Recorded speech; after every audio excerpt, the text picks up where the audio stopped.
Cheers guys, I'm back. Long time since I last made a video and I'm sorry about that. I was thinking just the other day I needed to get back into making some videos and that's exactly what I'm doing right now. So today's video, I thought I would do something about my photography workflow. So my workflow when I'm sending images live from the venue, whether that's a football pitch, a football stadium, a basketball court, even like some kind of function where I'm sending images live.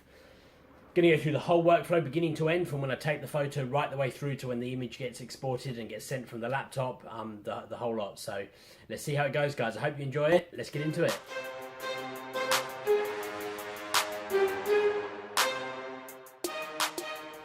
Okay, so the first thing that I suppose we need to do is just talk a little bit about what my workflow is. Now, when I'm shooting sports, I'm using Canon, obviously my 7D2. I'm shooting in JPEG. The reason I'm shooting in JPEG for sports events when I'm wiring live is just because it is quicker. It's quicker to ingest the photos, it's quicker to export them, it's quicker to work with them. And I just find that for sports, really, I'm mostly just going to be tweaking a little bit of levels, contrast, cropping maybe. I don't need a raw file to be able to do most of that, so I do shoot in JPEG for sports. That's probably the first thing to say. And one of the things, especially when I'm talking about a fast workflow, because that's one of the big things I've tried to do, I have worked a lot on my workflow, guys, to try to get it faster and faster.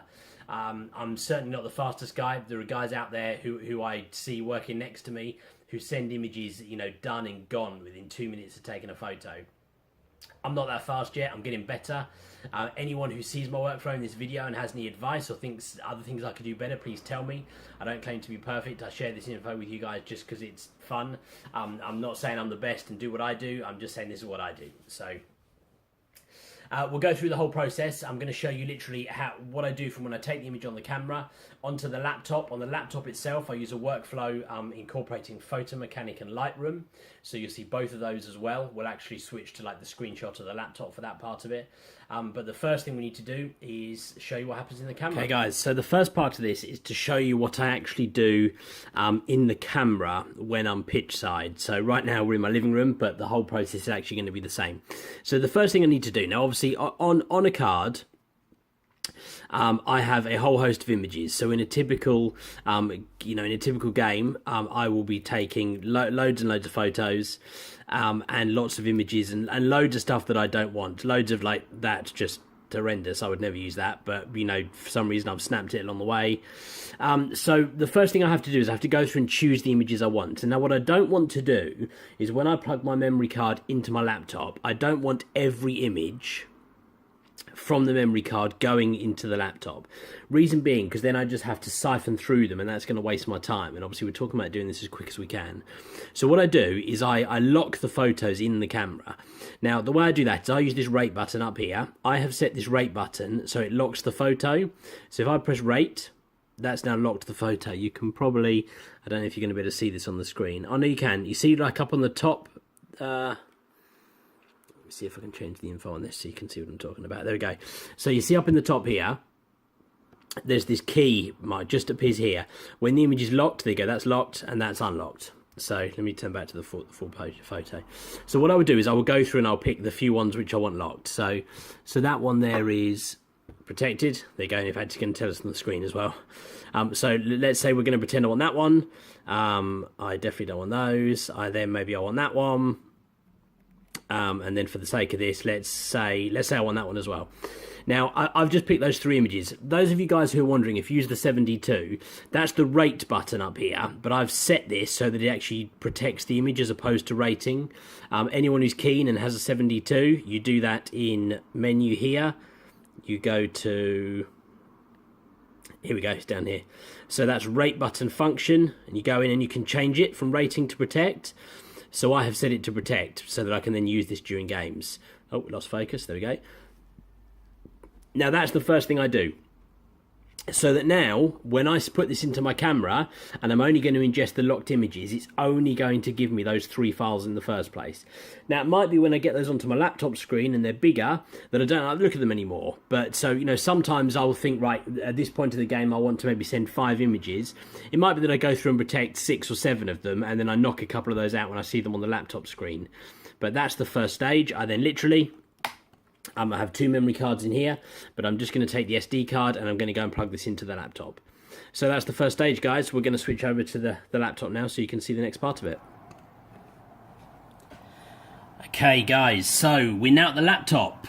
So what I thought I would do first, before I get into kind of putting the memory card into the laptop, I just thought I would show you what I would have done in advance of getting to that stage. Now, before the game, I already would be set up with my relevant bits. Now, the key parts are that I have a folder up here, which says first half, second half, and then I also have a couple of programs open down here.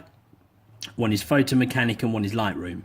Now, just quick, I apologise for the fact I'm recording this on a camera looking at the computer as opposed to an actual screen capture software. The reason being is because I don't have software that does that at the moment, but I will do, because at some point I want to do some really detailed videos around Photomechanic and stuff like that, because I'm just going to really do the highlights of Photomechanic for this, because otherwise it would be an hour-long video, and no one wants to watch an hour-long video right now. Certainly not of mine anyway. So the 2 bits that we use, first of all, Photomechanic. Now, in Photomechanic, I already will have set up before the game the stationary pad. Now, I am going to go do a video about Photomechanic at some point and talk a lot more about the stationary pad, but ultimately what this does is this enables me to put metadata in advance, which will then get added to the files, and this is the metadata for the game. I say for the game, it's actually not for a game, this is just old metadata I've put in here for now from a previous file for the sake of the video. This actually relates back to a game I did in February, and it just basically starts with the description, and it says the under-18s Premier League match between Fulham and Arsenal at Fulham FC training ground, Motspur Park, Surrey, United Kingdom, on the 4th of February 2017, photo by Rob Sambles. Now, what that enables me to do is that's already in there, because I need that information on every photo. And what I can do in advance in there, I can put the player's information in, and I can put, you know, dribbles the ball or some kind of caption, and then I can just write the word during, and whatever I put in advance, it would then just say during their under-18s Premier League game, and so on and so on. I could write before, if it's like a warm-up shot, or afterwards, or, you know, whatever it might be, but that key piece of info that I need in every photo is already added. Like I said, I will do a separate video that talks all about how this works and how to fill this in, and shortcuts of players' names and stuff like that, but I'll do that as a separate video. So that is all set up. Photomechanic is ready to go. My other program I have set up over here is Lightroom, and the only thing that I have done in advance in here is I have a slight processing setting done, which again I'll do a video on Lightroom and how I set this up for sports photography. And I have also set up the export information in terms of a file name, and I've already set it up so it's automatically going to export the photos to a specific destination, which will be this first half folder in the first half, or this second half folder in the second half. I also have a complete folder down here, which is where I put all the images afterwards. But that's the basic starting point. So let's say we've done, like in the first part of the video, we've done the photos, we've locked the files. Next thing we're going to do is plug my memory card into my card reader, which I'm doing, you can't see on the camera, I'm doing it just off the camera. Ignore that, that just comes up the first time I plug in a memory card. Now, so my memory card is now plugged in. Now at this point, in Photomechanic, there's a shortcut. I can just press Control-G, and it brings up this import box. Now, if you can see on the screen, up here, that is my memory card. So if I click on the memory card, and over here, I've got it set up so it's only going to import the locked photos. I've also got it to copy RAW and non-RAW photos. I have JPEG photos I'm shooting in, like we talked about earlier. But I won't bore you on the detail. In real time, I would plug in the memory card, this screen appears, and all I will have to do is press ingest, because it's already going to bring the locked photos in, and it's already going to have my memory. Sorry guys, my camera did something funny there, so I just had to just quickly restart the video. But so we're at the stage where in real time I've plugged in the memory card, I press Control G, I'm on this screen here, my memory card is here, and I'm going to press ingest. And that's all I would have to do, is then going to scan the memory cards, and it's just going to import the locked photos for us. So it's given us 7 photos, there's loads of photos, probably 200 something photos on this memory card. It's just given us the 7 images that I had locked in the camera. Now I don't necessarily want all of these 7. For this example here, we're probably just going to use 2 of them. And what I'm going to do, I'm going to go to the photo, and I'm going to go into the metadata. Now up here, I can use a shortcut to put in a player's name. So Matty Lund, there's not actually a player in the photo here, and I could say, you know, dribbles the ball, or I could write something like, you know, crosses the ball. Or I could write something like celebrates his goal, or whatever the relevant caption might be for this particular photo. But I would go through that. I would then just press save and next, and it will flick me to the next photo, and I could write the caption again, and then it will flick me. And literally, I just go through. If I decide I don't want one, I won't worry too much. And what I can also do, when I decide which ones I do want, I can give them a rating. And the rating is very simple. On here, I literally will just press Alt and a number. So what I'm going to say is, as I go through, I'm going to press, I will 1 star or rate 1 star the images which I want. So for the sake of this, we're going to use maybe this photo here. So I will rate that as 1 star. I'm going to go through, we'll use that photo there. I'll capture them up here, and then I press OK. Now, all the photos are still showing at the moment, but down here, if I just change this, so that it only shows me the 1 star images, it's going to just show me the images which I have rated 1 star. So again, we're now whittled right down to the 2 images that I wanted. I can then select these photos, and at this point I'm done in photomechanic. I've put in the caption information up here. So in here, obviously I haven't here, but in here I might put, well, this guy's on the floor, so I might put, you know, gets up having tried to score his goal, or something like that. And all the metadata is already in there for everything else that I need. At this stage, I'm going to take the photos from Photomechanic into Lightroom. I've got them both selected. I'm literally just going to drag them down into Lightroom, and they're going to come into Lightroom just in here. Now, in Lightroom, now over on here, the one thing I would need to do is change the metadata to none, because we want the metadata to come from the information that we put into Photomechanic. I don't want it to write over that stuff with my own metadata. So that's done here. And there's a development setting. This is a presetting that I've created for this environment at Motspur Park during the day. Very, very simple. It's just a little tweak of contrast, slight tweak of levels, nothing much, but it basically gives me the real basics of what I want done with the photo, so that when we then get into, we're going to press import now. So when the 2 images are imported, I don't then have to start worrying about contrast levels and stuff like that. It's already done pretty much to where I want it to be. All I'm going to have to do is crop the photos. So these 2 in particular would need to be cropped. Probably something like for this photo. This isn't actually the best photo, to be honest. I don't think I would necessarily use this one, but just for the sake of this, I have. And then the next photo is probably going to need to be cropped slightly, I imagine.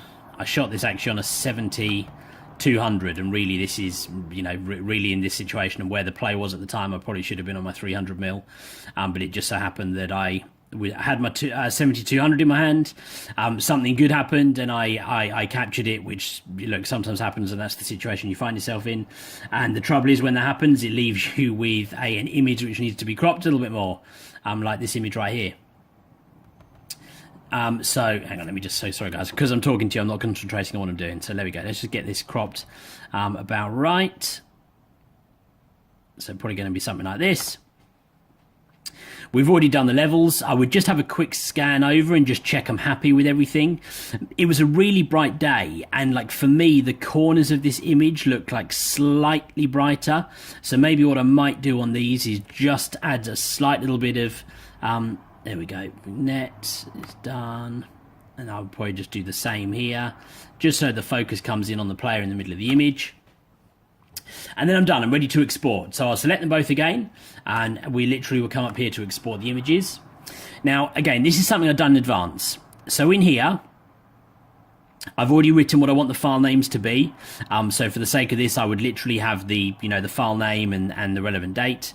I have already set how big I want the images to be and what size I want them. These aren't too big because these are going to, in this situation, these would go via email or by a file transfer process, which I would send through. So I don't want the files to be too big.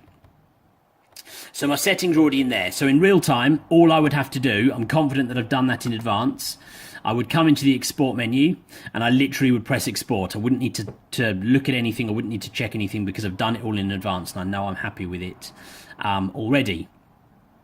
Now at that stage, these are first half images. So those images are downloading into this first half folder up here, or at least they will be. That's funny. Where are they? My Lightroom just stalled for a slight second there, I think. Which, look, can happen pitchside. It happens all the time if the Wi-Fi is not connected properly. I haven't actually got my... we connect to Wi-Fi? Oh, yeah, we are. So the images are downloading now. Now, really, that's the workflow, guys. It's simple as that. Now, depending on what I'm going to do, I would either put these photos into an FTP server to transfer them across, or actually, generally speaking, for this process, I tend to attach these to an email. And from this folder here, all I have to do is select them. I can drag and drop them into the FTP.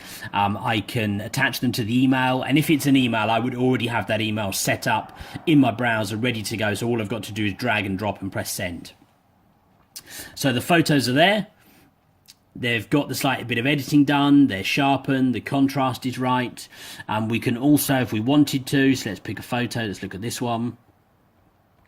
If we look in the properties, you'll also see within here, it has all the detail and the stuff that we put earlier. So we can see here it's got the title and the subject and the keywords. It's got my copyright information. It has all the captioning and everything is already put in there. And that is the information that we filled in earlier in photomechanic.